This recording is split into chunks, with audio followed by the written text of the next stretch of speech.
morning and welcome to After GMS. Today is Thursday, September 24th. We are fully into fall. Get it? Fully? Fully, fall. yes. Yeah? Okay.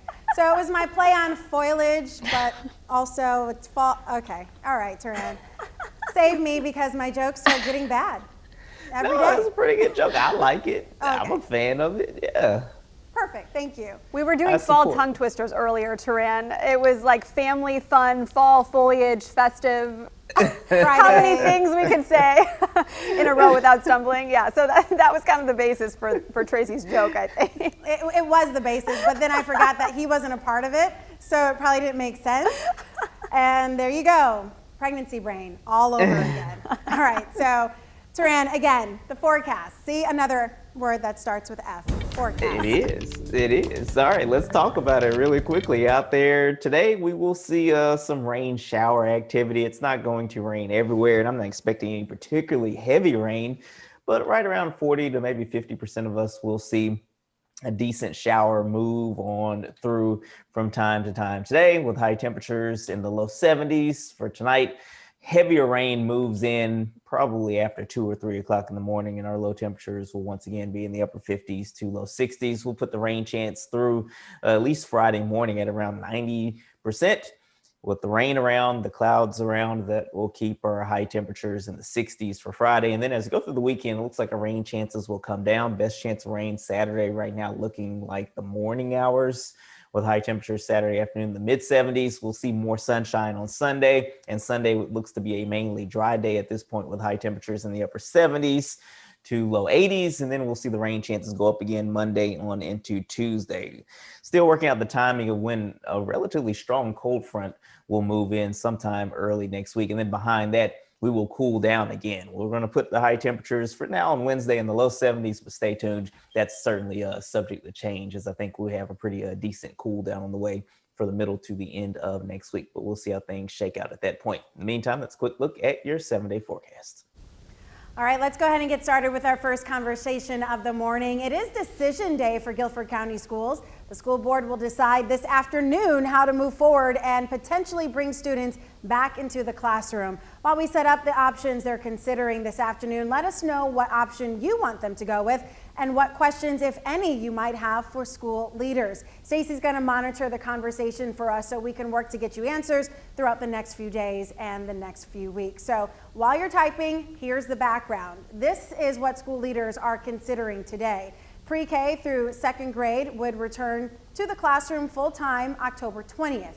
Sixth grade students would return to class twice a week. Grades 3 through 5 would phase in full-time on October 26th. Grades 7 and 8 would come back twice a week, and high school students would not return until January 20th. Parents, understandably, are split on what to do next. Some say they're ready for their children to go back. Others are undecided. You have to factor in teachers and their feelings too. So the Guilford County Association of Educators wrote a letter to the superintendent and to the school board requesting to remain in Plan C with an option to voluntarily return to the classroom. So now that you've had a few minutes to think it over and to type any questions you might have had, Stacey, we'll start with you. And I know this is something that you've been monitoring since the beginning of this discussion, several months ago. What are you hearing from parents? It really seems like parents are split on this. A lot of parents are ready for their kids to go back to school in person because virtual learning has just been very stressful on not just the parents, but the kids and the teachers. We've seen those images of kids just crying and looking at their laptops, just so, overwhelmed with everything. But then again, a lot of parents are concerned about, putting their kids back in school. A lot of people have brought up the point, these Guilford County School Board meetings are all virtual and we're doing all these things virtually, but they want the kids to go back to school. So it's just a discussion that people are going to continue to have. Some people weighing in on our live stream right now. Nikisha says schools need to open. Ashley saying go back to school, but Elizabeth says all virtual 7 to 8. Yeah, and what I'm seeing too, a lot of people have had questions about busing. When will the children get the temperature checks and read off the questionnaires that are standard for school entry. You know, have you been sick? You know, have you traveled outside of the country in the last, 14 days? Some of those questions, when are they going to be screened for that? And that won't happen until they get to school. And a lot of parents don't think that makes sense. We're also hearing from Ashley Finn, who said, what about the people that get the kids to school? Y'all forget about school bus drivers because they have concerns as well. So lots of concerns out there, Meg. Mm-hmm. Yeah, and at this point, again, the board will vote today on that proposal that Stacy just outlined. It seems like the public comment period for parents is over for now, but if the vote were to decide not to move forward with this, I think then they might readjust and consider, of course, again, what parents are saying. But the deadline for virtual school, which means year-round virtual school, regardless of this decision, remains tomorrow. So essentially, parents don't have a lot of extra time remaining to make that decision. If the board decides today to move forward with Plan B, then parents have to make the call. Okay, do we send our child back in accordance with this Plan B and the phased plan that's outlined here, or do we enroll in virtual academy?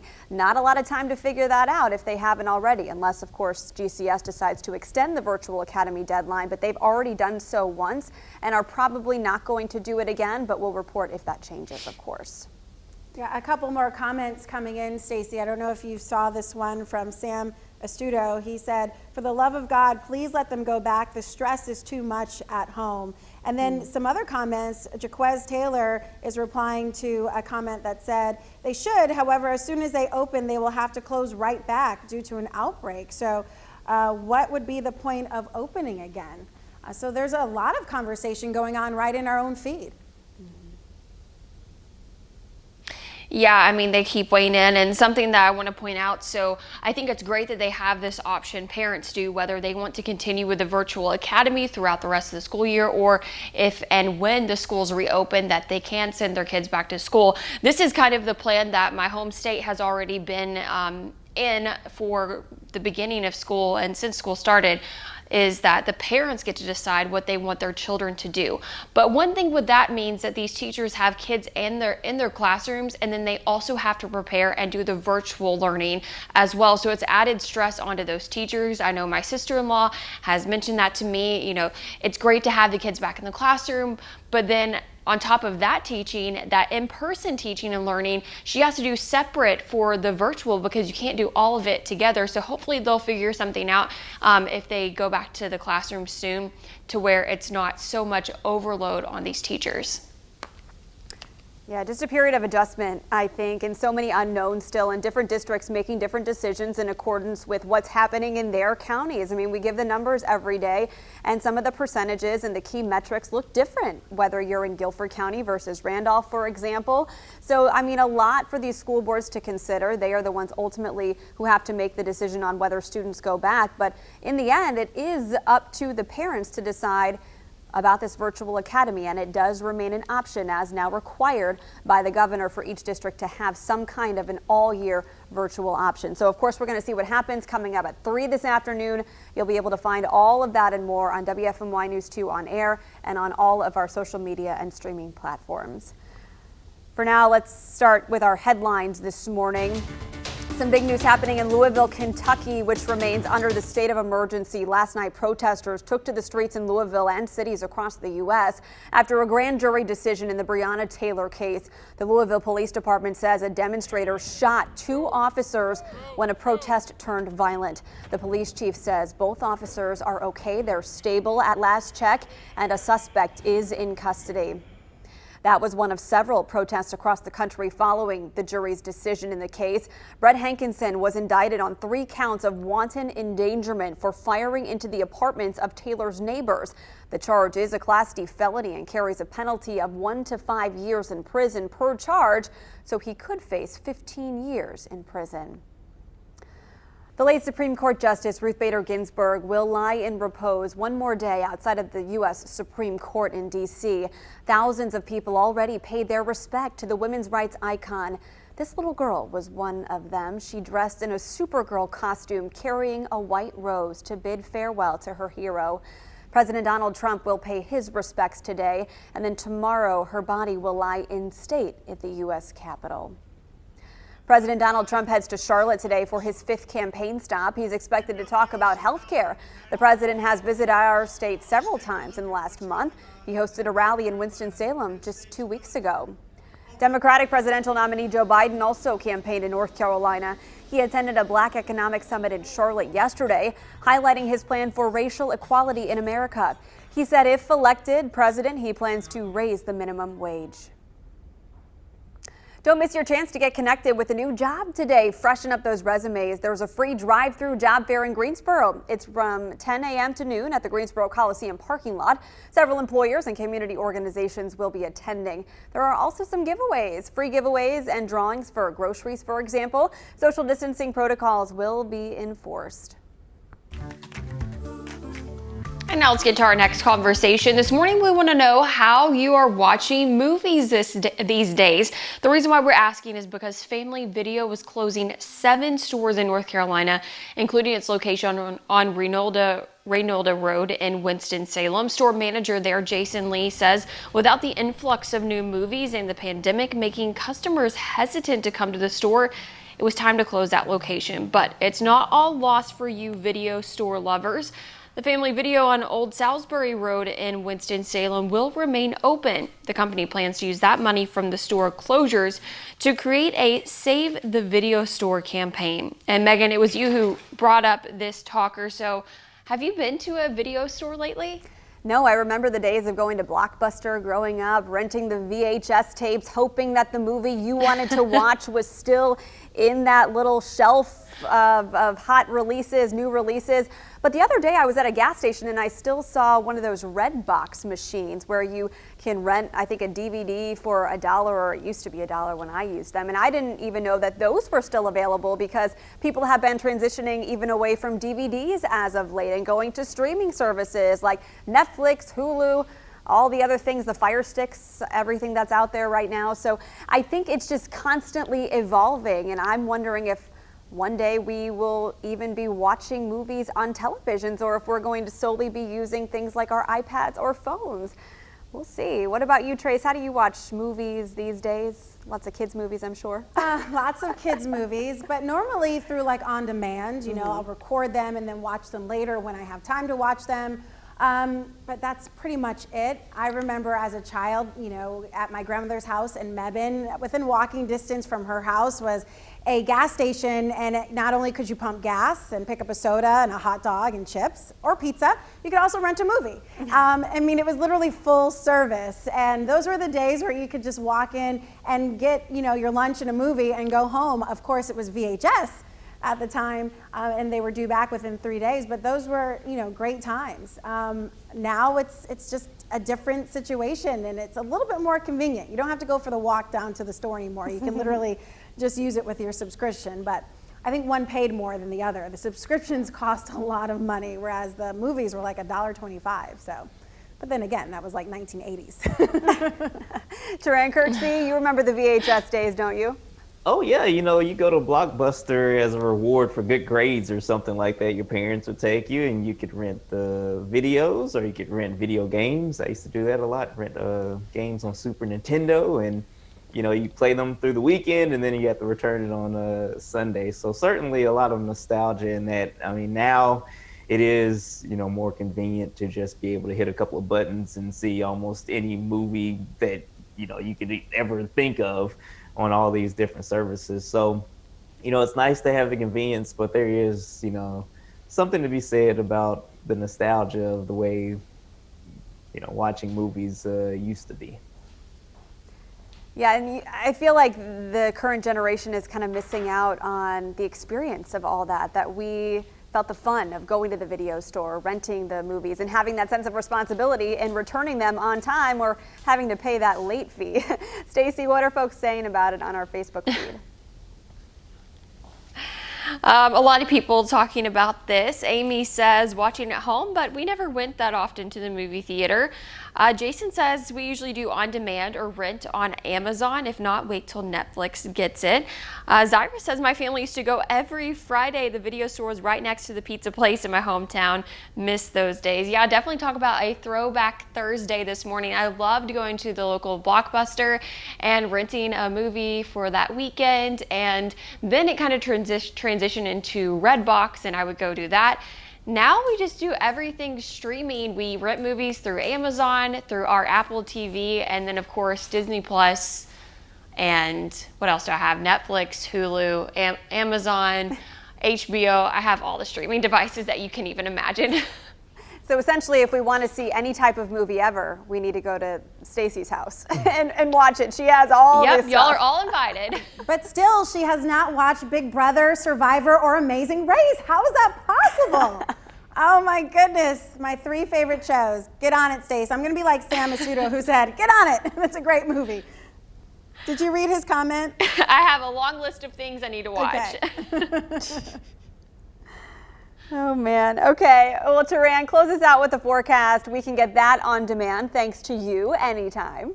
All right, let's talk about it right now. Out there, we'll see some shower activity today. So you may want to grab an umbrella. That might be a good idea with high temperatures today in the 70s. And then we'll see a round of heavier rainfall really late tonight. We're talking about after 2 or 3 o'clock in the morning through a good chunk of the day on Friday with high temperatures tomorrow in the 60s. Rain chances lower, but not zero, but just lower for the weekend, which will allow our high temperatures to bounce back into the mid to upper 70s for Saturday and for Sunday. That's a quick look at your forecast. Looks nice. Warming up and then some rain. Womp womp for a Friday, of course. Yeah, all right. Thank you so much for joining us here on After GMS. Tracy, it's been a fun day talking with our friends in a more relaxed setting, of course. We love After GMS. Yeah, you know, all the times that we can say words that begin with F. Can't say F words because that would be inappropriate, but words that begin with F. Fun. Tomorrow is Friday, and we've been talking about foliage throughout the day, which is one of my most dreaded words ever to say in the news clip ever. I don't know. Do you guys have words like that you hate saying, like rural or like window? Because sometimes I'll say window. Zyra said railroad. Do you guys have a word that you try not to say ever? Y'all hear me? I can hardly say words in general, but there's one that gets me like almost every time is regularly. I don't know what it is, and I just said it right for some reason, but it's so hard for me to say. You said it right because you weren't thinking about it. I think for some people, these words that they think they can't pronounce, it's like a roadblock. They get so psyched out about saying them that, you know, it's not a good situation. But when you just have at it and go for it, you get it right. How about you, Taran? Any roadblocks? Oh, all of them. I'm right there with Stacy. I don't know if it's the Alabama in me, but like I have just a hard time just saying some words sometimes. I don't know what it is, but you know, there are a lot of weird English words. You know, how they talk about the English language is essentially the hardest language to learn just because it has all these rules, and then there are exceptions to all the rules.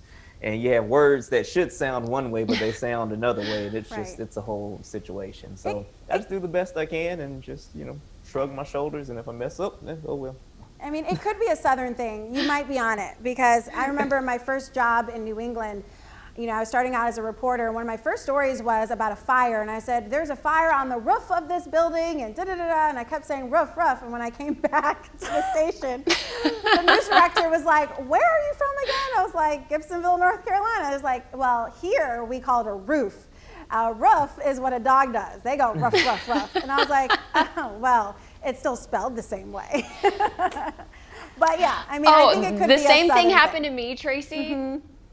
The same thing happened to me in my first station. I kept saying picture, like, look at this picture. And my news director was like, it's picture, not pitcher.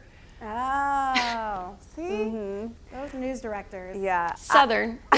I moved from the Midwest. Sometimes the Midwestern voice in me comes out when I say words like mom instead of mom. How are you? How are you supposed to say it? Mom. Anyway. I digress. I remember when I moved here 7 years ago, the former Randolph County Sheriff, I had to call him to check up on a story, and he said, "Where on earth are you from?" And ever since then, I think I've been working on minimizing the kind of nasally Midwestern St. Louis voice. My mom says I've lost it a little bit, but of course I married a man from Asheboro, and so he has kind of a Southern drawl. And I'm curious. Okay, he does have a Southern accent. But I'm curious about what our son's going to grow up. How is he going to talk? Is he going to sound more like him or more like me? We'll see. Well, who talks to him more? Both of us. Could be interesting. Well, interesting enough, we totally digressed and had fun anyway, so, why not? All right, it is time for us to go, though. We wish we could chat with you longer, but we've got things to do. We'll see you back here tomorrow, though. We'll have the results of the Guilford County Schools decision, and that will be a big talker, I'm sure. Take care, everybody, and stay safe.